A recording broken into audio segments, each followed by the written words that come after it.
નમસ્તે વિદ્યાર્થી મિત્રો, લાસ્ટ લેક્ચરની અંદર આપણે પરમાણુની ઇલેક્ટ્રોન રચના લખતા હતા. એમાં 12 તત્વો મેગ્નેશિયમ સુધી ઇલેક્ટ્રોન રચના લખી.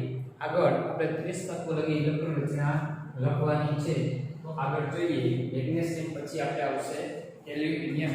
એની ઇલેક્ટ્રોન રચના આપણે લખશું.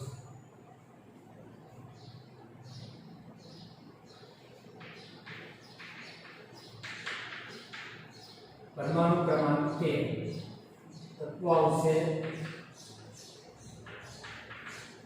एल्यूमिनियम परमाणु क्रमांक एल्यूमिनियम ની અંદર કક્ષકોની ઊર્જાનો ક્રમ ખાસ યાદ રાખવાનો. અહીં લખી દઉં છું. 1s કરતા વધારે 2s, થી વધારે 2p, થી વધારે 3s, થી વધારે 3p. આગળ 3p પછી 4s અને ત્યારબાદ 3d તત્વોની ઇલેક્ટ્રોન રચના આવશે. કક્ષકોની ઊર્જાનો ક્રમ આ પ્રમાણે છે. તો 13 ઇલેક્ટ્રોન પહેલા s માં 3 2 4 4 6 10 અને 12 તો 13 ઇલેક્ટ્રોન 3s ભરાઈ જાય છે. પછી એના પછીની 3p માં એક ગોઠવાય અને એલ્યુમિનિયમની ઇલેક્ટ્રોન રચના લખશું. તો આપણે 1s2 2s2 2p6 3s2 3p1 શું આવશે? 3p1. કારણ પછી આ કક્ષકો માં s કક્ષકમાં 2 ઇલેક્ટ્રોન ગોઠવો એટલે ભરાય જાય. એના પછીની ઊર્જાવાળી 3p કક્ષક એકમાં 1 ઇલેક્ટ્રોન આવે. હવે આપણે એને ઘના સ્વરૂપે દર્શાવીએ તો બીજી રીતે ઇલેક્ટ્રોન રચનામાં આપણે આટલો ભાગ કક્ષા બીજી કક્ષા પૂર્ણ થાય છે એટલે ટૂંકમાં લખી નાખવું છું. બધાને આપણે ખાના વડે દર્શાવશું નહીં.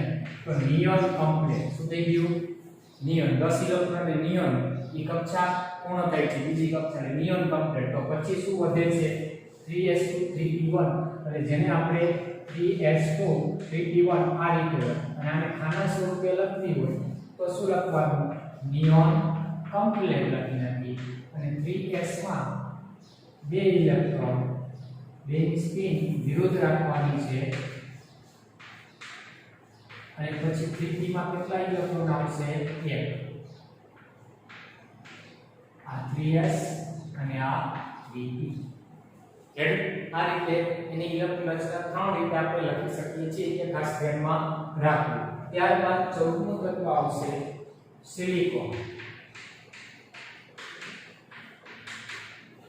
तो सिलिकॉन में 14 इलेक्ट्रॉन तो 14मो इलेक्ट्रॉन 3p में गोठवाय. इलेक्ट्रॉन रचना 1s2 2s2 2p6 3s2 અને 3p2.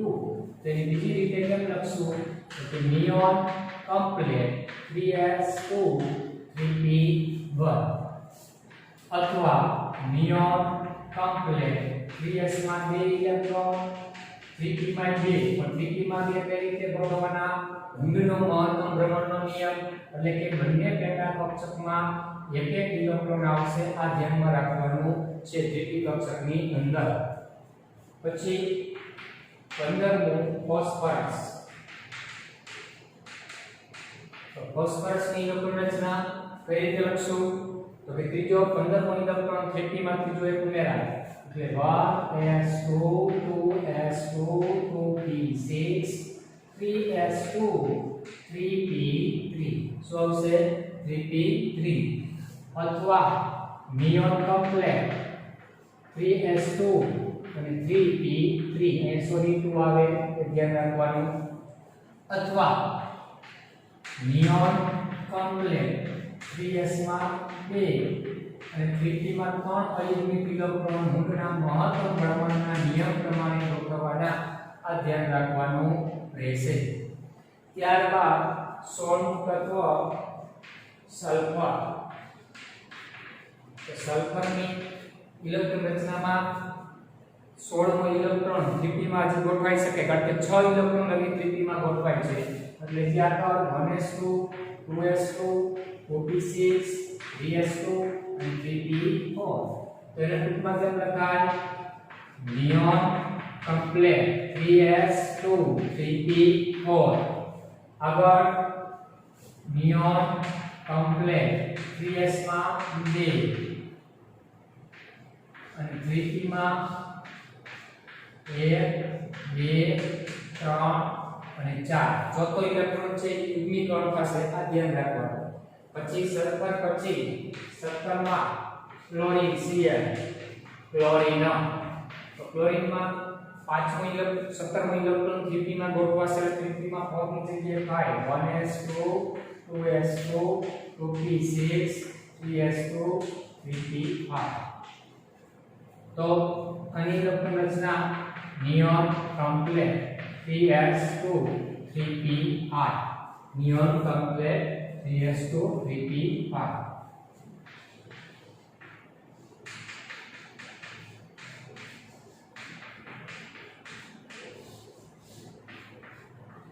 1 2 3 4 અને પાંચમો યુગ્મીકરણ બંધ પછી 18 આર્ગોન આર્ગોનની ઇલેક્ટ્રોન રચના શું થશે 1s2 2s2 2p6 3s2 અને 3p6 તો આમાં પણ નિયોન કમ્પ્લેટ 3s2 અને 3p6 p કક્ષક સંપૂર્ણ ભરાઈ જશે આર્ગોને તો આની ઇલેક્ટ્રોન રચના નિયોન કમ્પ્લેટ 3s માં 2 અને 3p માં કેટલા ઇલેક્ટ્રોન આવશે 1 2 3 4 5 અને 6 તો આમાં બધા જ ઇલેક્ટ્રોન યુગ્મિક કક્ષક ભરાઈ જશે હવે 19મો ઇલેક્ટ્રોન કે પોટેશિયમ તો પોટેશિયમની અંદર હવે 18 ઇલેક્ટ્રોન p કક્ષક ભરાઈ ગઈ તો p કક્ષક પછી કેની ઊર્જા આવશે 4s એટલે હવે 19મો ઇલેક્ટ્રોન 4s કક્ષકમાં ગોઠવાય છે એટલે 1s2 2s2 2p6 3s2 3p6 અને 4s1 તો અહીં તમે જોઈ શકો છો પાછી નવી કક્ષા ચાલુ થાય છે પેલી ત્રણ કક્ષા ભરાઈ જાય છે તો પેલી ત્રણ કક્ષા ભરાઈ જાય એટલે છેલ્લે કયો નિષ્ક્રિય વાયુ આવે આર્ગોન તો આને ટૂંકમાં શું લખવાનું આર્ગોન કમ્પ્લેટ 4s1 એટલે એક તમારે ધ્યાન રાખવું બે નિષ્ક્રિય વાયુ પૂરો થાય એટલે બે 3 થી લઈને 10 ની ઇલેક્ટ્રોન રચના લખો ત્યારે હિલિયમ કમ્પ્લેટ લખવાનું ટૂંકમાં પછી 11 થી ચાલુ કરો અને 18 લગી જાશો ત્યાં લગીમાં નિયોન કમ્પ્લેટ બીજો આવર્ત પૂરો થાય એટલે અને હવે 19 થી ચાલુ કરશો એટલે 36 લગીની ઇલેક્ટ્રોન રચના લખશો 19 થી 36 લગી ત્યારે ત્રીજો નિષ્ક્રિય વાયુ આર્ગોન કમ્પ્લેટ લખવાનું થશે કારણ કે 36 ઇલેક્ટ્રોન લગી ચોથી કક્ષામાં ઇલેક્ટ્રોન ગોઠવાય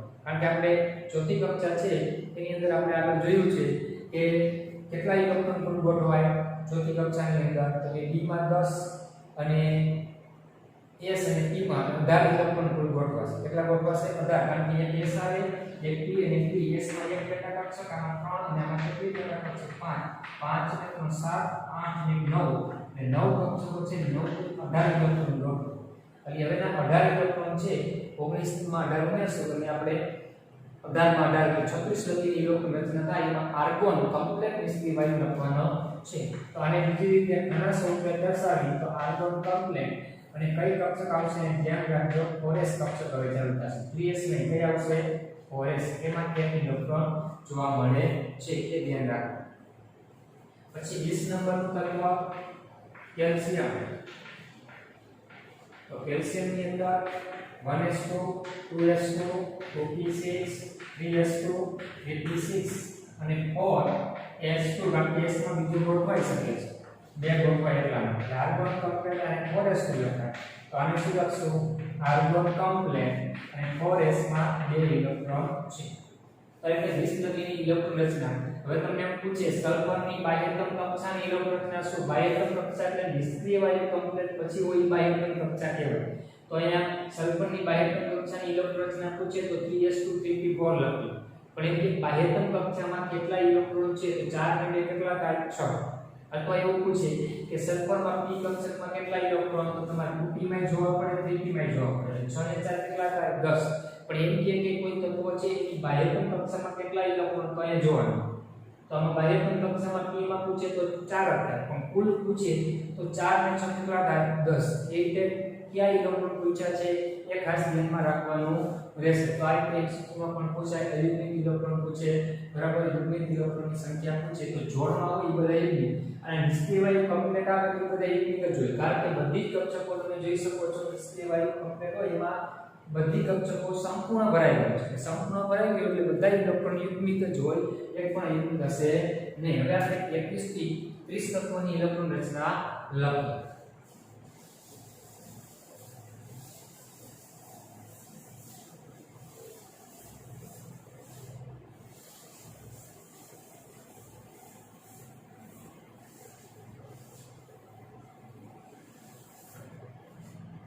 તો 21 થી 30 માં 21 નંબરનું તત્વ છે એનું નામ સ્કેન્ડિયમ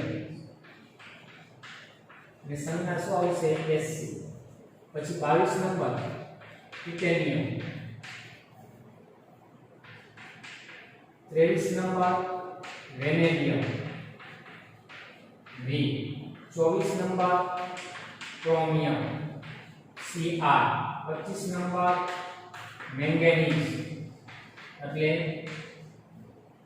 Mn 26 આયર્ન એટલે કે Fe 47 કોબાલ્ટમાં સંજ્ઞા Co 28 માં નિકલ એની સંજ્ઞા Ni 29 માં કોપર એની સંજ્ઞા Cu 30 મો ઝિંક એની સંજ્ઞા Zn તો આની ઇલેક્ટ્રોન રચના લખી હવે આપણે આખી ઇલેક્ટ્રોન રચના નહીં લખી કારણ કે સ્કેન્ડિયમ છે 21 ઇલેક્ટ્રોન છે તો ત્રીજો નિષ્ક્રિય વાયુ 18 આર્ગોન કમ્પ્લીટ થઈ ગયું શું થઈ જાય આર્ગોન કમ્પ્લીટ એટલે ટૂંકમાં જ લખું છું શું તો કે આની ઇલેક્ટ્રોન રચના આર્ગોન કમ્પ્લીટ એટલે 18 ઇલેક્ટ્રોન થઈ ગયા કમ્પ્લીટ ત્રીજો આવતો 18 કમ્પ્લીટ એટલે આપણે અહીંયા લખી નાખ્યું જોઈએ 2 4 6 10 11 18 પછીના કેટલા 21 ઇલેક્ટ્રોન ગોઠવા 3 રહી જાય 3 માં પછીના તે ફોરેસ્ટમાં ગોઠવાય એમાં ગોઠવાય ફોરેસ્ટ શું લખાય 2 શું લખશું ફોરેસ્ટ 2 પછીનો 1 ઇલેક્ટ્રોન વધ્યો એ 3D માં ગોઠવાય તો અત્યારે જે આપણે શું લખતા હતા પેલા ઓછી ઊંચાવાળી પછી વધારે કેમ લખતા પણ હવે 3D માં જે ગોઠવાય તો 3D ફોરેસ્ટની પાછળથી લખવાની 3D છે એ ફોરેસ્ટ પહેલા લખવાનું ખાસ શા માટે તો કે એમાં એનું મૂલ્ય s કરતા ઓછું છે આ ધ્યાન રાખવાનું છે એનું મૂલ્ય ઓછું છે એટલે ઇલેક્ટ્રોન ગોઠવો ત્યારે ધ્યાન રાખવાનું આર્ગોન કમ્પ્લીટ પછી એ ઇલેક્ટ્રોન s માં અને પછી એક d માં ગોઠવો કે પહેલા s ભરાય પછી d ભરાય પણ લખતી વખતે 3d પહેલા અંદરની તરફ લખવાનું છે કારણ કે એનું મૂલ્ય કેવું એનું ઓછું હોય છે એટલા માટે આ ખાસ તમારે ધ્યાનમાં રાખવાનું છે તો આર્ગોન કમ્પ્લીટ 3d1 और S2 આ રીતે આપણે સ્કેન્ડિયમ તત્વો છે એની ઇલેક્ટ્રોન રચના આપણે લખી હવે દરેક પેટા કક્ષકોમાં ખાના સ્વરૂપે દર્શાવવા જઈએ તો આર્ગોન કમ્પ્લેક્સ અને 3D અંદરની તરફ દોરવાની રહેશે 5 3D કક્ષકો અને પછી એક ફોરેસ આવે એટલે ફોરેસ એમાં 2 ઇલેક્ટ્રોન 3D માં એક જ ઇલેક્ટ્રોન ગોઠવાશે આ રીતે ઇલેક્ટ્રોન રચના લખી ટિટેનિયમ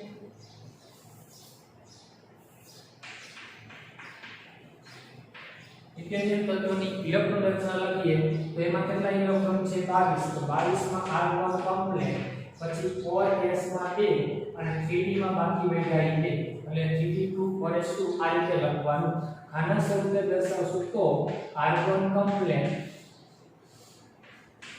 ગુણના મહત્તમ પ્રમાણના નિયમ પ્રમાણે 2 કક્ષકમાં એક ગોઠવવાના એકમાં 2 ગોઠવવાના કરતા નથી અને ફોરેસ્ટમાં 2 ઇલેક્ટ્રોન છે એટલે યુગ્મ સ્વરૂપે જ આપણે લખશું ત્યારબાદ વેનેડિયમ છે એમાં આર્ગોન કમ્પ્લેક્સ 4s માં 2 અને 20 અને 20 ને d માં 3 એટલે 23 ઇલેક્ટ્રોન થાય છે આ ધ્યાન રાખવાનું રહેશે એટલે આર્ગોન કમ્પ્લેક્સ અને d કક્ષકમાં આપણે 3 ઇલેક્ટ્રોન 3 પેટા કક્ષકમાં એક એલિમેન્ટ સ્વરૂપે જોવા મળે અને s કક્ષક પૂર્ણ ભરાયેલી રહેશે હવે ક્રોમિયમની ઇલેક્ટ્રોન રચના લખીએ તો આર્ગોન કમ્પ્લેક્સ 4s માં 2 એટલે 20 અને પછી 3d માં 4 આવી ઇલેક્ટ્રોન રચના કરવી જોઈએ પણ ક્રોમિયમમાં આ ઇલેક્ટ્રોન રચના હોતી નથી શા માટે તો કે જેમ જેમ કક્ષકોનું મૂલ્ય કક્ષકોની સંખ્યા વધતી જાય એમ આ 3D અને 4s વચ્ચે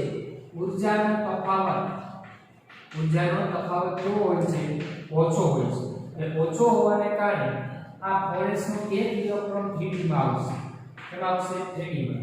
તો એની ઇલેક્ટ્રોન રચના R1 કમ્પ્લેટ 3d5 અને 4s1 થાય. તો 3d5 થાય તો દરેક d કક્ષકમાં એક એક ઇલેક્ટ્રોન છે અને દરેક પેટા કક્ષકની ઊર્જા સમાન હોય છે. એટલે સમશક્તિ ધરાવતી પાંચે પાંચ કક્ષકમાં એક એક ઇલેક્ટ્રોન આવે છે એટલે કે એ અર્ધપૂર્ણ ભરાય. અર્ધપૂર્ણ કહેવાય. 10 ઇલેક્ટ્રોન ગોઠવાય d કક્ષકમાં તો એ પૂર્ણ ભરાય. 10 ની જગ્યાએ પાંચેમાં એક ગોઠવાય તો એ અર્ધપૂર્ણ કહેવાય. તો કોઈ પણ તત્વ છે એની ઇલેક્ટ્રોન રચના જે અર્ધપૂર્ણ થતી હોય ત્યારે એ વધુ શું હોય? સ્થાયી ઇલેક્ટ્રોન રચના હોય છે. એટલે ક્રોમિયમમાં જો આ ઊર્જાનો તફાવત ઓછો છે ને તો એક ઇલેક્ટ્રોન ધીમા આવે તો અર્ધપૂર્ણ ભરાઈ જાય તો એની સ્થિરતા વધી જાય છે. એના કારણે ઇલેક્ટ્રોન રચના 3d4 4s2 ને બદલે 3d5 4s1 આપણે જોવા મળશે. આ ખાસ યાદ રાખવાનું છે. આમાં એ ધ્યાન રાખજો. કારણ કે અર્ધપૂર્ણ ભરાય તો સ્થિરતા વધે. કોઈ પણ તત્વ p કક્ષક છે એમાં 6 હોય તો પૂર્ણ કહેવાય. તો એ રીતે p માં 3 ગોઠવાય ને તો એ અર્ધપૂર્ણ કહેવાય. એની સ્થિરતા વધારે. એ રીતે d માં 10 ગોઠવાય તો પૂર્ણ હોય અને d માં 5 ગોઠવાય તો અર્ધપૂર્ણ થાય. તો કોઈ પણ તત્વની પૂર્ણ કે અર્ધપૂર્ણ કક્ષકની સ્થિરતા વધારે ત્યારે આવું થાય કે બીજી કક્ષક છે એમાંથી એક ઇલેક્ટ્રોન એની કક્ષકમાં આવી જાય તો પૂર્ણ થઈ જતું હોય કે અર્ધપૂર્ણ થઈ જતું હોય તો સ્થિરતા વધારે જોવા મળે. એના કારણે ખાસ ધ્યાન રાખવાનું છે કે ક્રોમિયમની ઇલેક્ટ્રોન રચના 3d4 4s2 નહીં લખતા 3d5 શું લખવાનું? 4s1. આ ખાસ ધ્યાન રાખજો. કારણ પૂછે શા માટે તો આપણે લખવાનું કે અર્ધપૂર્ણ કક્ષક ભરાય તો એની ઊર્જા એની સ્થિરતા વધારે જોવા મળે અને આ બે વચ્ચે તફાવત ઊર્જાનો ઓછો એક ઇલેક્ટ્રોન સરળતાથી 3D કક્ષકમાં આવી શકે છે. એટલે આ ઇલેક્ટ્રોન રચના ખાસ અલગ પડશે. ધ્યાનમાં રાખવું. R1 કમ્પ્લેટ 3d5 4s1 નહીં કે 3d4 4s2 એ રીતે લખવાનું નથી. R1 કમ્પ્લેટ તો d માં 5 ઇલેક્ટ્રોન એટલે કેમ ગોઠવશું? દરેક કક્ષકમાં એક એક ઇલેક્ટ્રોન એટલે અર્ધપૂર્ણ ભરાય છે અને s માં પણ એક જ ઇલેક્ટ્રોન વધશે કારણ કે s નો 2 હતા એમાંથી એક d માં વહી જાય છે. ત્યારબાદ પાછું ક્રમશઃ આવશે. તો હવે s કક્ષક ખાલી છે અને એની ઊર્જા તમે જોઈ શકો 3d કરતા ઓછી છે એટલે 25 મો ઇલેક્ટ્રોન છે એ 3d માં ન ગોઠવાય. કેમાં ગોઠવાય? 4s માં. તો મેંગેનીઝની ઇલેક્ટ્રોન રચના નિયમ મુજબ લાક્ષણિકતા મુજબ 3d5 4s2 જ આવશે. તો R1 કમ્પ્લેટ 3d5 માં એક જ ઇલેક્ટ્રોન આવશે પણ s કક્ષકમાં એક અયુગ્મિક અથવા એ યુગ્મિક બની જાય છે. એ ધ્યાનમાં રાખવું. ચાલો મિત્રો ત્યારબાદ આયનની અંદર 26 તો હવે 4s કક્ષક ભરાઈ ગઈ છે 20 તો 5 ને છઠ્ઠો ઇલેક્ટ્રોન એટલે 26 થઈ જાય તો d માં જ ગોઠવાશે. એટલે R1 કમ્પ્લેટ 4s2 3d6 બરાબર. અને આમાં R1 કમ્પ્લેટ d માં 6 હવે 6 ઇલેક્ટ્રોન કેમ ગોઠવવા? તો શું થશે? 1 2 3 4 5 અર્ધપૂર્ણ થઈ ગઈ છે બધે થઈ ગઈ. તો છઠ્ઠા ઇલેક્ટ્રોન થી યુગ્મીકરણ થશે અને 4s માં 2 લાક્ષણિકતા મુજબ. ત્યારબાદ કોબાલ્ટમાં R1 કમ્પ્લેટ 4s2 અને 3d માં 7 તો આમાં R1 કમ્પ્લેટ d માં 7 કેમ ગોઠવવાના? દરેક પેટા કક્ષકમાં એક એક ઇલેક્ટ્રોન આપી દીધા બાદ ઇલેક્ટ્રોનનું યુગ્મીકરણ કરવાનું છે એટલે 7 ઇલેક્ટ્રોન થઈ ગયા. અને s માં કેટલા ઇલેક્ટ્રોન? 2. નિકલમાં R1 કમ્પ્લેટ અને 8 ઇલેક્ટ્રોન 18 ની 20 અને 8 વૈધા યુનિટી માં d માં કેટલા ગોઠવાશે? 10 ઇલેક્ટ્રોન લઈ કારણ કે d માં 5 પેટા કક્ષક છે 5 માં બબે એટલે કુલ મળીને 10. તો R1 કમ્પ્લેટ તો આ 8 ઇલેક્ટ્રોન કેમ ગોઠવશો? હુંડના મહત્તમ ભ્રમણના નિયમ પ્રમાણે 3 4 5 6 7 8 ચાલો છે મે ગુરુ સૌ સિમ્પલ ઊર્જાનો ક્રમ ખબર હોય ક્રમશઃ ઇલેક્ટ્રોન ગોઠવતા જવાના. પાછું કોપરમાં ક્રોમિયમ જેવું થઈ શકશે કારણ કે આની નિયમ પ્રમાણે ઇલેક્ટ્રોન રચના લખવા જાય કોપરમાં તો R1 કમ્પ્લેટ 4s2 20 અને 9 ઇલેક્ટ્રોન વૈધા 3d9 માં આવે પણ આ રીતે નહીં થાય. કારણ કે આ બે વચ્ચે ઊર્જાનો તફાવત ઓછો છે પાછો એક ઇલેક્ટ્રોન d માં આવી જાય તો pd10 એટલે કે પૂર્ણ ભરાય એ ભરાય તો અર્ધપૂર્ણની જેમ પૂર્ણ ભરાયેલી કક્ષકની સ્થિરતામાં કેવી હોય વધારે અર્ધપૂર્ણ કરતા પણ વધારે એટલે અહીંયા પણ કોપરમાં એક ઇલેક્ટ્રોન ફોરેસમાંથી 3d માં આવશે એટલે એની ઇલેક્ટ્રોન રચનામાં પણ ધ્યાન રાખવાનું pd9 ની લખવાનું pd10 અને ફોરેસ 1 લખવાનું છે આ બે ઇલેક્ટ્રોન રચનામાં ખાસ ધ્યાન રાખવાનું છે કારણ કે અર્ધપૂર્ણ અને પૂર્ણ ભરાય એટલે એની સ્થિરતામાં વધારો થાય છે તો R1 કમ્પ્લેટ અને B માં 10 ઇલેક્ટ્રોન આપણે યુનિટ સ્વરૂપે જોવા મળે 1 2 4 અને 10 ઇલેક્ટ્રોન રેડી અને ફોરેસમાં કેટલા એક જ જોવા મળશે કેટલા જોવા મળશે એક આ ધ્યાન રાખો ઝિંકમાં હવે નિયમ મુજબ ફોરેસ ખાલી છે એની ઊર્જા ઓછી હોય તો 20 મો ઇલેક્ટ્રોન છે એ ફોરેસ 2 થશે R1 કમ્પ્લેટ 1 2 3 4 5 6 7 8 9 10 રેડી આ રીતે આ તત્વોની ઇલેક્ટ્રોન રચના તો કે આપણે લખી શકાય બરાબર તો આ રીતે 30 ગતિના તત્વોની આપણે ઇલેક્ટ્રોન રચના લખી બાકીના તત્વોની ઇલેક્ટ્રોન રચના આપણે છે સમૂહવાઇઝ લખશું કઈ રીતે લખશું સમૂહ આ આપણે અત્યારે લખી ઇલેક્ટ્રોન રચના લખી તટસ્થ પરમાણુ લખી કેટલી લખી તટસ્થ પરમાણુમાં ઇલેક્ટ્રોન કેટલા હોય તો તેના પરમાણુ ક્રમાંક જેટલા હોય એટલે એટલા ઇલેક્ટ્રોન ક્રમશઃ આ જે ઇલેક્ટ્રોન રચના આપણે લખી છે એને અનુરૂપ તો કે શું છે કક્ષકો છે એમાં ઇલેક્ટ્રોન ક્રમશઃ ગોઠવવાના થાય એ ધ્યાનમાં રાખવાનું બે જગ્યાએ આપણે અપવાદ આવે છે અર્ધપૂર્ણ પૂર્ણ ભરાય ક્રોમિયમ અને કોપર એક વસ્તુ નોંધ યાદ રાખવી હવે કોઈ ધન આયન કે ઋણ આયન કે કોઈ પણ તટસ્થ પરમાણુમાંથી જો ઇલેક્ટ્રોન દૂર થાય ને તો ઇલેક્ટ્રોન દૂર થાય તેના ઉપર ધન વીજભાર ઉદ્ભવે એને ધન આયન કહેવાય અથવા એને કેટાયન કહેવાય અને કોઈ પરમાણુ ઇલેક્ટ્રોન મેળવે તો કે પ્રોટોન કરતા ઇલેક્ટ્રોનની સંખ્યા વધી જાય તો એને ઋણ આયન અથવા એને એનાયન કહેવામાં આવે તો હવે આ કેટાયન કે એનાયનની ઇલેક્ટ્રોન રચના લખવી હોય તો કેમ લખવી તો કે કોઈ પણ પરમાણુ ઉપર જેટલા એકમ ધન વીજભાર હોય એટલા ઇલેક્ટ્રોન ઓછા અને જેટલા એકમ ઋણ વીજભાર હોય એટલા ઇલેક્ટ્રોન વધારે તો જે ઇલેક્ટ્રોન વધારાનો દાખલ થાય એ ઇલેક્ટ્રોન એની બાહ્ય કક્ષા જે ખાલી હોય એમાં ઇલેક્ટ્રોન ઉમેરવાનો થશે આ ધ્યાનમાં રાખવું જેમ કે આપણે નાઇટ્રોજન છે એની નાઇટ્રોજન -3 ની ઇલેક્ટ્રોન રચના લખવી હોય તો કેમ લખાય કે નાઇટ્રોજનનો પરમાણુ ક્રમાંક 7 છે એટલે એમાં ઇલેક્ટ્રોનની સંખ્યા છે એ 7 થાય અને +3 એકમ ઋણ વીજભાર એટલે 3 ઇલેક્ટ્રોન ઉમેરવાના એટલે કુલ ઇલેક્ટ્રોનની સંખ્યા કેટલી થાય 10 કેટલી થાય 10 પણ આપણે નાઇટ્રોજનની ઇલેક્ટ્રોન રચના શું લખતા હતા 1s2 2s2 અને 2p3 એટલે એના પોતાના 7 ઇલેક્ટ્રોન ગોઠવાય પણ વધારાના 3 ઇલેક્ટ્રોન જે આવ્યા એ ક્યાં ગોઠવાય તો છેલ્લી કક્ષક જો ખાલી છે 2p એ 3 ઇલેક્ટ્રોન 2p માં ગોઠવાય તો n - 3 ની ઇલેક્ટ્રોન રચના 2p શું થશે તો કે 6 થાય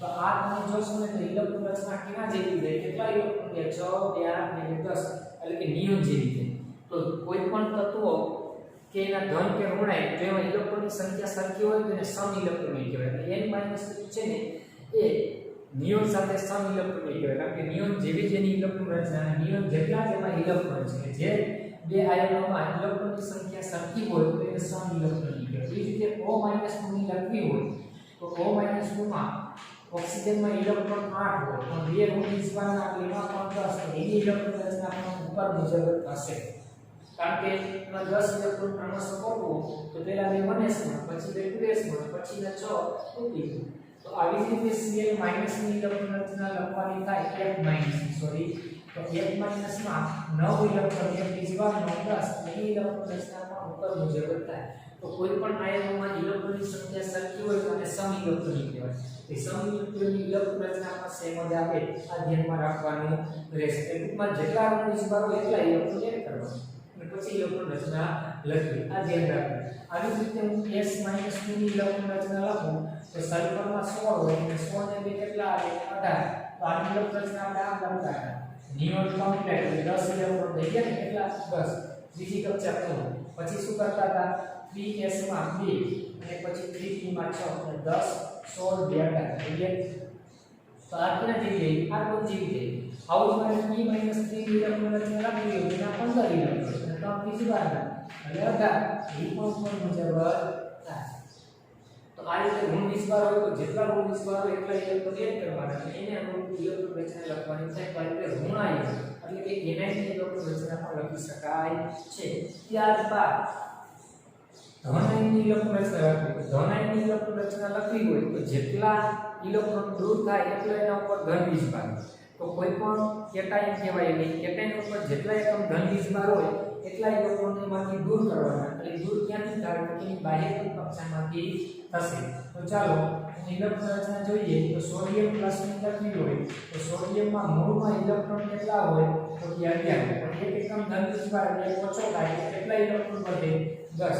તો 10 ઇલેક્ટ્રોન હોય તો આપણે સોડિયમની ઇલેક્ટ્રોન રચના શું લખતા હતા 1s2 2s2 અને 2p શું લખીએ છીએ તો કે 6 અને 3s1 આ સોડિયમની ઇલેક્ટ્રોન રચના છે 11 ઇલેક્ટ્રોન. તો 2 4 6 10 ને 11 પણ એક એકમ ધન વીસવાર છે તો ઇલેક્ટ્રોન ક્યાંથી દૂર થાય છેલ્લી કક્ષામાંથી દૂર થાય એટલે આ વયો જાય એટલે Na+ ની ઇલેક્ટ્રોન રચના 1s2 2s2 2p શું થાય 6 થાય. આ ધ્યાન રાખો એટલે છેલ્લી કક્ષામાં જે દાખલથી એની દૂર કરવાનું. એવી જ રીતે Mg+ ની ઇલેક્ટ્રોન રચના લખવી હોય તો Mg માં કેટલા ઇલેક્ટ્રોન હોય 12. બે એકમ ધન વીસવાર બે ઇલેક્ટ્રોન દૂર કરો 10. તો આમાં ઇલેક્ટ્રોન રચના આપણે Mg ની 1s2 2s2 2p6 અને 3s2 હોય અને બે ઇલેક્ટ્રોન છેલ્લી કક્ષામાંથી દૂર કરી નાખો એટલે ઇલેક્ટ્રોન રચના 1s2 2s2 2p6 થાય. આ ધ્યાન રાખો. હવે એવી જ રીતે આપણે ઇલેક્ટ્રોન રચના છે એ લખવા જઈએ તો માનો કે મારે O+ ની લખવી છે. તો O+ ની લખવાની થાય તો ઓક્સિજનમાં કેટલા ઇલેક્ટ્રોન હોય 8. તો એમાંથી એક એકમ ધન વીસવાર દૂર કરી નાખો કેટલા બન્યા 7.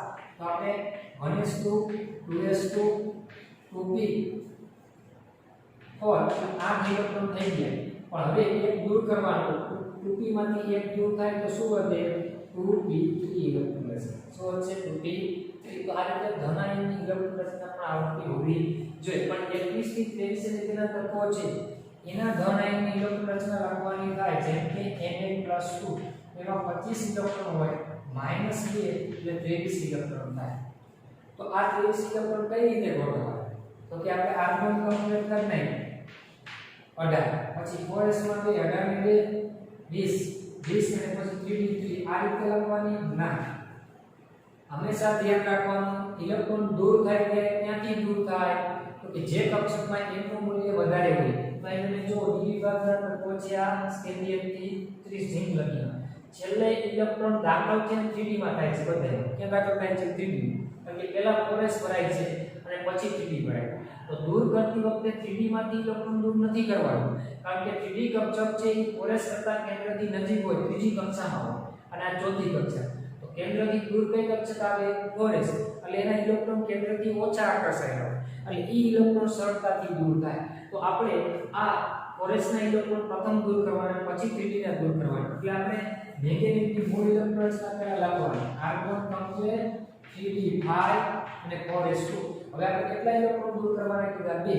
તો 2 3d માંથી નહીં દૂર કરવાના કેમ દૂર કરવાના 4s માંથી. એટલે આની ઇલેક્ટ્રોન રચના 3d5 4s2 થાય. આ રીતે લખવાની નથી. આ ધ્યાન રાખો. હવે જો તમને એમ કીધું હોય Mn+3 તો Mn+3 તો 25 - 3 એટલે કેટલા આવે 12.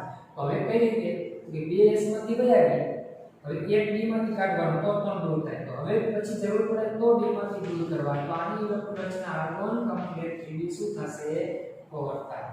શું થાય 3d 4. આ ધ્યાન રાખો. d વિભાગમાં આ જે 21 તત્વોના ધનાયનની ઇલેક્ટ્રોન રચના થાય તે પ્રથમ દૂર ઇલેક્ટ્રોન s માંથી કરવા પછી d માંથી ઇલેક્ટ્રોન દૂર કરવા એ ધ્યાનમાં રાખવાનું છે. જો 1+2 લખવું હોય તો 26 26 - 2 24. તો આની મૂળ ઇલેક્ટ્રોન રચના R1 કમ્પ્લીટ 3d6 4s2 પણ બે ઇલેક્ટ્રોન દૂર થશે 4s ના 3d6 થાય. પણ જો તમને 1+3 કીધું હોય તો શું કરવાનું તો કે 26 - 3 એટલે કેટલા 23. તો ઇલેક્ટ્રોન રચના શું થશે R1 કમ્પ્લીટ 3d6 4s2 બે s માંથી અને એક d માંથી એટલે 3d શું આવે 5 ઇલેક્ટ્રોન રચના આવે.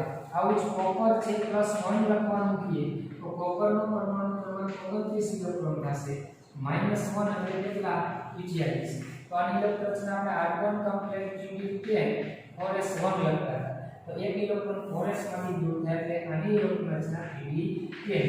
એવી જ રીતે કોપર +2 છે એની ઇલેક્ટ્રોન રચના લખવાની થાય ત્યારે તો કે 29 માંથી 2 એટલે કેટલા પાસે 23 તો આર્ગોન કમ્પ્લેટ 3d10 અને 4s 1 હતું તો 2 ઇલેક્ટ્રોન એક 4s માંથી એક d માંથી એટલે 3d 9 ઇલેક્ટ્રોન રચના થાય આ ધ્યાન રાખવાનું કારણ કે ધન ઋણાયકની એટલે કે કેટાયન અને એનાયનની ઇલેક્ટ્રોન રચના પણ આપણે પૂછે તો આપણે લખતા આવડતી હોવી જોઈએ આ ધ્યાનમાં રાખવાનું છે હવે પછી આપણે છે એ સમૂહ વાઇઝ પહેલો સમૂહ બીજો સમૂહ અને 13 થી 18 એ સમૂહ વાઇઝ તત્વોના નામ પરમાણુ ક્રમાંક સંજ્ઞા યાદ રાખશું અને એની ઇલેક્ટ્રોન રચના પણ લખશું કારણ કે આગળના ચેપ્ટરમાં જરૂર પડશે એટલે અત્યારે આ ચેપ્ટરમાં જ એની ઇલેક્ટ્રોન રચના કઈ રીતે લખાય એ અત્યારથી જ આપણે શીખી લેશું જેથી કરીને આગળ જ્યારે ઇલેક્ટ્રોન રચનાનો આપણે ઉપયોગ કરવાનો થાય ને ત્યાં સુધીમાં તમારે એ ઇલેક્ટ્રોન રચના અને તત્વોના સમૂહ વાઇઝ નામ છે એ તમને આવડી જાય એટલે આગળના ચેપ્ટરમાં બહુ તમને તકલીફ પડે